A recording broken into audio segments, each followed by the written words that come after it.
Ketika dunia sibuk mengawasi perang di Ukraina dan ketegangan antara Amerika dan Rusia, ada satu manuver diplomatik yang diambil mengubah peta kekuatan global. Presiden Uni Emirat Arab, Mohammed bin Zayed Al Nahyan, kembali melangkah ke jantung Moskow. Ini bukan kunjungan biasa. Ini adalah pesan keras kepada Washington, bahwa Abu Dhabi punya jalannya sendiri, bahkan jika itu berarti merapat ke Kremlin. Pada Kamis, 7 Agustus 2025, Mohammed bin Zayed bertemu langsung dengan Presiden Rusia, Vladimir Putin. Bukan hanya sekadar foto bersama, mereka membahas penguatan kemitraan strategis, perdagangan, energi, investasi, hingga isu geopolitik. Nilai perdagangan kedua negara sudah mencapai 11,5 miliar dolar Amerika, dan targetnya, dalam 5 tahun, jumlah ini akan berlipat ganda. Sejak menandatangani kemitraan strategis pada 2018, hubungan Moskow dan Abu Dhabi memang terus menanjak. Pada 2022, perdagangan mereka melonjak 68% menjadi 9 miliar dolar Amerika. Hari ini, UE bahkan menjadi mitra ekonomi terpenting Rusia di Timur Tengah, dan rumah bagi 4.000 bisnis Rusia. Bahkan, ketika Barat menjatuhkan sanksi ke Moskow, UE justru menolak ikut serta. Langkah ini bukan sekadar urusan bisnis. UE sedang memainkan permainan diplomatik tingkat tinggi menyeimbangkan hubungan dengan 3 raksasa dunia, Amerika Serikat, Rusia, dan China. Bagi Washington, UE adalah sekutu militer penting.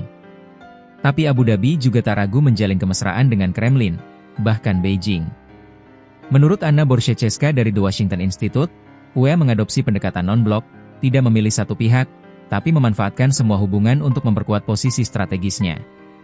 Tentu saja, kedekatan ini mengandung risiko besar. Amerika Serikat sudah beberapa kali menunjukkan rasa kesal. Pada 2023, pemerintahan Biden memasukkan UE dalam daftar negara fokus karena diduga memfasilitasi ekspor barang dwiguna ke Rusia, termasuk semikonduktor yang bisa dipakai untuk sistem persenjataan. Washington tahu, UE adalah pusat transit penting yang bisa menopang mesin perang Rusia. Namun, sejauh ini, belum ada sanksi besar dijatuhkan. Kenapa? Karena UE terlalu penting bagi Amerika mulai dari teknologi, investasi, hingga keamanan kawasan Teluk. Selain hubungan dagang, ada satu peran UE yang tak bisa diabaikan, mediasi. Abu Dhabi menjadi saluran komunikasi utama antara Rusia dan Barat, terutama dalam pertukaran tawanan perang. Sejak 2022, UE mengklaim telah memfasilitasi pemulangan lebih dari 4.000 tawanan. Bahkan pada Maret 2025, UE menandatangani kerangka investasi jangka panjang senilai 1,4 triliun dolar Amerika di Amerika Serikat. Lalu, kunjungan Donald Trump ke kawasan Teluk pada Mei menghasilkan berbagai kesepakatan besar. Artinya, meski dekat dengan Putin, UE tetap menjaga pintu lebar-lebar untuk Washington. Namun, semua ini bisa berubah cepat. Jika Amerika benar-benar memberlakukan sanksi sekunder pasca deadline gencatan senjata Ukraina, maka Abu Dhabi akan berada di bawah sorotan.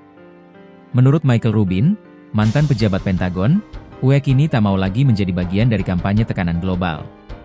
Mereka akan bertindak sesuai kepentingan nasional, bukan karena desakan Amerika, Rusia, atau China.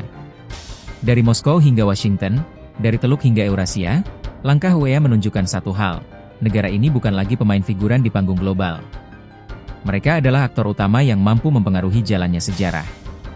Pertanyaannya, seberapa lama Amerika akan membiarkan sekutunya ini menari bersama Putin, sebelum musiknya berubah menjadi nada perang diplomatik?